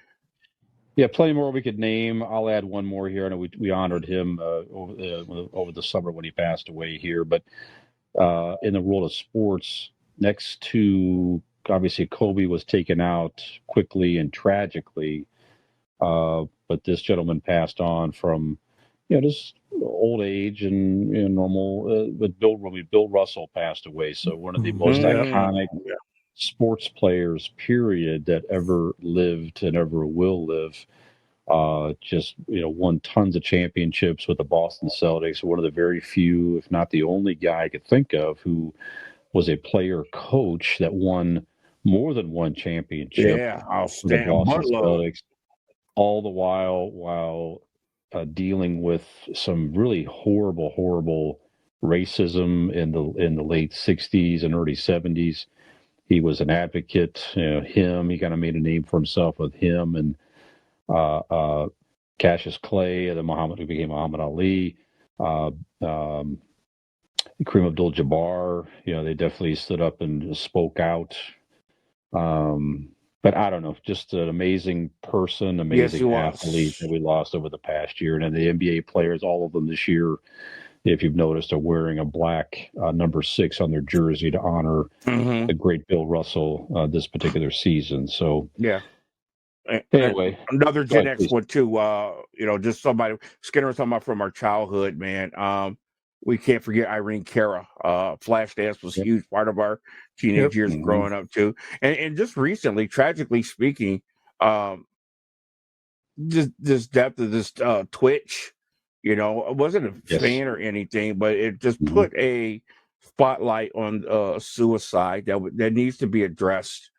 And people, get some help. Reach out, get some help. Yes, absolutely. So again, we could spend a lot more time honoring those who have passed on over the past year. So I think we covered that a lot here. Guys, we talked, since this is a show of reflecting on the past year, but why don't we just keep it there? We prepared some current topics for pop culture and otherwise, but we'll table those for now and talk more about those next week, and we'll keep this more of a reflection. How about, is there anything that you're looking forward to before we wrap up? Anything in particular you're looking forward to in the new year? Kind of took the words out of my mouth. I was about to ask the same question. There you go. Whether it be movies or TV shows or sporting or just life stuff, anything you're looking forward to, Keith, in particular? Well, for those of you who don't know, I'm a pastor of a church here in Akron, And my message yesterday was new year or a new you. I see Mhm. so many people on Facebook every December, screw this year. I can't wait for next year. So many bad things happen. Screw, I can't wait for this year to be over. And I'm like, what makes you think because the calendar is going to turn that bad things can't happen to you in the next year? Yes. It's got nothing to do with the year. Also, if you're taking you into that next year, some of the stuff was because of you. You know what I'm saying? So it's Mhm. not the year that needs to change; it's we that need to change. And so I'm looking forward to making some changes or some improvements. I'm looking forward to getting total control of my health in Mhm. 2023. I'm very very excited about that. Uh, I don't want to say over it, but I'm looking forward to the next chapter in my life after losing my mother. I know that I have to move forward. I know that's what she would want. And it's kind of exciting to think about some of the different things. I've just kind of settled with things being that she had it. And, because you don't think about making any changes, but it's time to do that.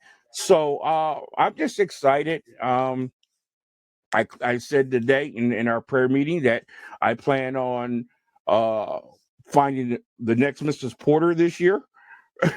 So, excited about that. And that'd be it for me. I'll be happy. Get closer to God, and I'm happy. And I want to That's help as many people as possible. We are dedicated to feeding the homeless, passing out clothes. We got a stack of stuff in my house right now. We'll be going out Saturday, passing out hats and gloves. I want to do more and more and more and more and more and more, and hope others catch on. very good. Why don't we just kind of keep it there then? So, Skidder, any personal reflections or goals you wish to share for the new I year? I wanted to piggyback Porter and say Albert Einstein's definition of insanity. The definition of insanity is doing the same thing over and over again, expecting a Back different in the result. same.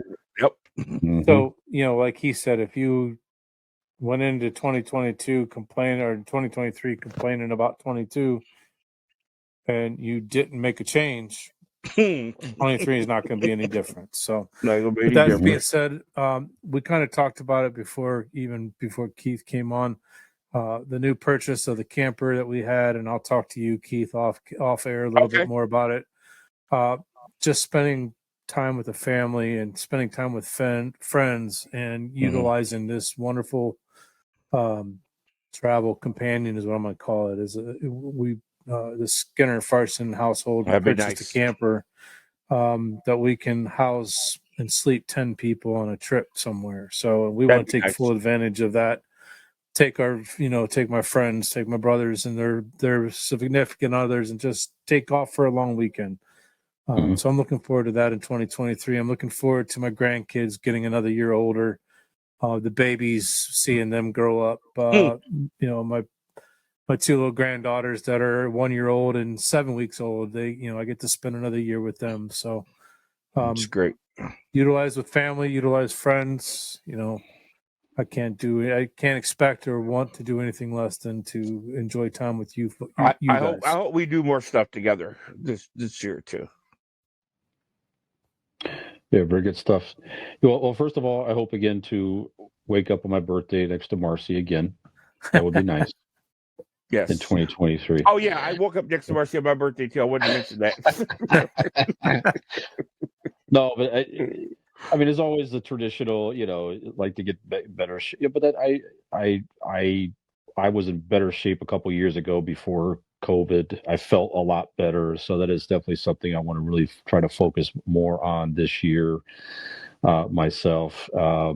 I tried to do it more last year. I think I did, but not enough, and that is say yes more, and by that I mean yes more to somebody asks you to do something and hang out and find more reasons to say yes than no. And I That's what I failed there did this year. sometimes, Yeah. but I need to do that more because again, whatever you're doing, now obviously you can't make every single thing. Okay. I mean, you got to be realistic and all that, but if what you're doing is something that can wait and it's not something you're going to remember in the next week, even like you stayed home because you were really into cleaning the house or you're really into watching a stupid football, whatever the hell it was. You missed out on some quality time with friends. You got to rethink your priorities, perhaps. So that's definitely something I want to do, try to do better at the coming year. That includes family as well, of course. I got some career aspirations I'm going to focus on as well, whether it be the current place or maybe others. I'm not sure. So I definitely have some thoughts there that things I want to do differently, things I want to change there to allow myself to do other things in life and so on. And just excited. I'm very happy to still be with Ali, and we're doing. That's great. I'm so happy. Yeah, absolutely. I'm excited for. Again, beautiful daughter Peyton and Joey taking the next step in their lives with their new place. All that's very exciting. So looking forward to spending some time over there and seeing these two kids happy and, growing and all that. So, so just a couple things at top of mind for the new year. So, and obviously doing this with you guys. Yeah. I know you talked about it earlier. I think we'll all say the same thing, but it's definitely great that we stay connected this way. It's still fun. It's still a great creative outlet with you guys and also Dean and Nick. So it's a crazy hobby. It takes up a lot of time, but again, we tend to focus more on the positives with it, not just what time it takes to do it, and more so that we stay connected and caught up with each other. Yeah, and I'll say this, Fish. It's exciting because every year something else happens. True. Who knows what'll happen this year? Who knows where the show will go? That's right. Know? So no one else will keep doing it, right? So it's the fact that a lot of people do something like this and they quit because it's just hard to do. It's like I told Dean and Nick, to do anything every single week. I don't care what it is. To do anything every single solitary week where you're connecting with people is not easy to do. It's something you have to make it a priority and make it a habit. And we have done that for now several years on this show and the other one too. So look forward to more fun times. And like you say, if you stop doing it, you might miss an opportunity that you didn't know was going to present itself to you. So exactly. Onward and upward with all that as well, guys. So I got a GenX recommend. Go ahead, please. Didn't think this was something I would like, but it was really good. It wasn't too over the top or too gory or demonic, but The Witcher, Blood Origin. Okay. On Netflix. But set a few hundred years before the Witcher, and not till the end it explains where they come from or where he comes from. But it was really, really pretty cool. It wasn't The Hobbit or anything, that nature, but it was pretty good. Some good action. A bunch of warriors all ended up together fighting, against unsurmountable odds. And I thought the fighting was great, the action was great, and the special effects were pretty amazing too. So watch The Witcher: Blood Origin on Netflix. Okay. Anything else while we're talking about recommendations? I don't have any. Okay. Skinner, have you guys seen the series on Amazon Prime has a series called Jack Ryan? I love Jack Ryan. It is the best. I can't wait to watch season 3. I've watched the first episode and it doesn't disappoint. Oh man, it's amazing. To catch you up, Jack Ryan is a character from Tom Clancy. He wrote several books with Dr. Tom Ryan, and did the movies. And he turned them into movies. He Hunt for Red October, Patriot Games. There's a couple others that came out of movie, but he's this series takes place before those books even took place. Yeah, John Krasinski. Yeah, John Krasinski plays Jack Ryan. Wendell Pierce is James Greer. They have cameos, left and right with people over the last couple of years. And each season, this is season 3 that started, that's on now. Each season is its own story. So you don't have to know what happened in season 1 to pick up season 2 or season 3. So Clear and Present Danger. Clear and Present Danger was the other one. Yeah, if you like Tom Clancy, if you like those movies, you've got to watch. Jack Ryan on. Shadow Recruit too. Shadow Recruit Yes. was a earlier Jack Ryan movie. Harrison Ford played him in the it's Clearing President Danger and Patriot Games. Yep. Patriot Games, and of course Baldwin played him in The Hunt for Red October. Mhm. And then, of course, in Shadow Recruit, that was done by Star Trek's. Yeah, I can't remember his name. Right on the tip of my tongue here, Chris Pine. There you go. But Chris Pine, yep. but this takes place. You see Jack Greer, how he got started. That role was made great by James Earl Jones, and the earlier movies. It's just really phenomenal, man. I couldn't wait for season 3 to come out, and I haven't watched it yet, so I'm going to get on that. Okay. I'll give you a couple real fast here. Nick recommended this movie, Don't Worry, Darling. It is on streaming.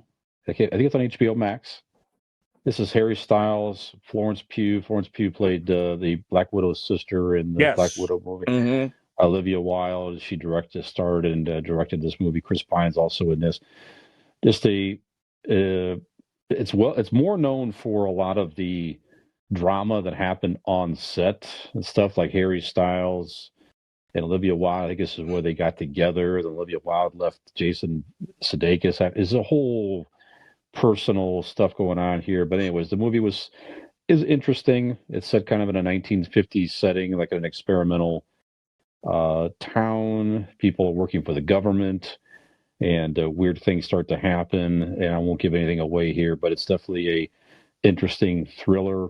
I thought Harry Styles and Florence Pugh acted very well in this movie. So again, it's something you're looking to watch some evening. Go check out Don't Worry, Darling, if you're looking for an interesting thriller. It's not rated very high, but Nick loved it, so he encouraged me to watch it. Like I said, I wasn't disappointed I saw it. So definitely check that out. And just last night, go ahead, please. No, go ahead. I want to interrupt. Go ahead. Just last night, I watched White Noise. So White Noise is on Netflix. It's a new movie. It just came out, starring Adam Driver. Kind of a strange movie. It takes a lot of different twists and turns. A toxic cloud comes over this town, and they have to evacuate their home. Around that, you get into personal things going on with Adam Driver and his wife, and he's also a professor at a local college. So it's just overall, it was just, again, it's based on some book. It was kind of a hodgepodge of different plot lines a little bit for me, but there are a few scenes that are very, very good. Don Cheadle makes an appearance in this. Don Cheadle, of course, is War Machine in the Marvel movies as a fellow professor. So some of the scenes with Adam Driver acting alone when he's like a Hitler historian professor at a local college. Just some of his scenes alone is worth watching this movie. So, go check out White Noise if you're looking for something different. If nothing else, like I say, for Adam Driver's acting in this thing. And I just started to watch also on Netflix Guillermo del Toro's Cabinet of Curiosities. So this is like a horror series. So it's like it's sort of like a Twilight Zone-ish type of thing, or so Guillermo del Toro sets up the story, introduces the characters, and then different directors, including himself, will direct it. But it's like 35 to 50-minute episodes. I've watched 3 so far. It's just all completely different stories, all horror related. The first 3 I watched were definitely interesting. So if you're a horror movie fan, go check out Guillermo del Toro's Cabinet of Curiosities on Netflix. Keith, you had something else to add? I was going to say, I took your recommendation from last week, and I watched Knives Out, the Glass Onion. Glass Onion. I did too. Everything you said about it was accurate. It was a very entertaining movie. I thought Daniel Craig played an Great. outstanding role. You were right. You didn't even think about James Bond when you watch him. I love his accent. I thought his acting was superb in this. Boy, you can see why he had to quit James Bond, because he just gotten so old in the face. But I thought he was just outstanding in this movie. The movie was different. It was interesting. I thought it fizzled out at the end. Could have had a better ending. But throughout the course of it, it was definitely entertaining. Yeah, I think he's setting himself up to where they can make plenty more of these movies with him as that detective, and I think it'll be great. Benoit Blanc. Yeah, I think that'd be a good character. I think interesting character. Yeah. That was a great endorsement, though. His face is old, but you need to watch him in this movie. Yeah, he does. He looks old in the tooth. He looks a little longer in the tooth there. I did watch it too last week, and I was thoroughly entertained. And you're right, Daniel Craig was just awesome. You didn't even if you watch this movie and then go and watch a James Bond movie, you would be floored that it was the same person. So. Yeah, him and Pierce Brosnan are still showing up in movies and doing stuff. So it's good to see that. Mm-hmm. So, yeah, Pierce Brosnan looks amazing. Yeah. What did I just watch him in? Well, he was in Black Adam. Yeah, he was. Yeah, he looked amazing. In Black Adam. Yeah. I can't think of his name now. He was Dr. Fate. That's it, Dr. Fate. Yeah, that's it. Yeah. All right. Okay. All right. Well, speaking of Dr. Fate, I believe, guys, is bringing us to an end of another year, of another episode. So before we wrap this up here, Keith, any final thoughts, any announcements you want to make before we go to I just want to say, make some changes in you. Don't let the calendar just change. And like Skinner said, change is going to happen. Let's love one another a little bit more. Let's be a little bit more patient with one another.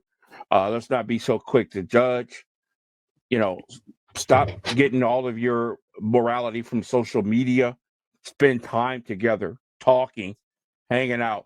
Start a conversation in the waiting room as opposed to everybody sitting there on their phones or in the elevator or whatnot.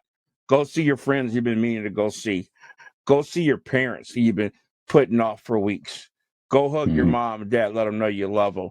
These are all the things that are so important for rounding you out as a person. And as time goes by, you cannot get moments back. So you can't get a refund. Can't get a redemption on it. So be a better you in 2024. And then 2023. And then going into 2024, you can look back and say the year was better because you were better.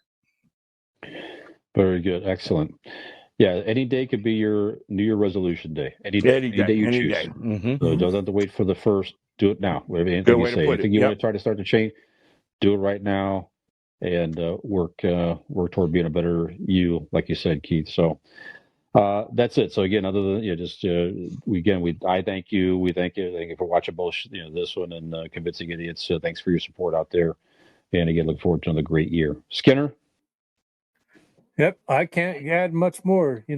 Change you before you change your calendar. Friends come and go, but your family and your friends that are family stay forever. So reach out to them because you only have so many days. So great year, fellows. Last year, I'm looking forward and excited for 2023 with you two. Maybe we'll get a Coach Cooper sighting here or there once he retires from volleyball. Mm-hmm. Who knows? We have no idea what the future holds, but I'm excited for it. So for Brian Fisher, Keith Porter, I'm Michael Skinner. We're the guys from GenX. Happy New Year to you folks, and we will catch you next week. Happy New Year, everybody. Thanks for listening. Thanks for watching. Find something else to do. Hey, Fish here from ItCameFromGenX with Skinner and Keith. For every like and subscribe, you may win a free 1-year subscription to the AARP.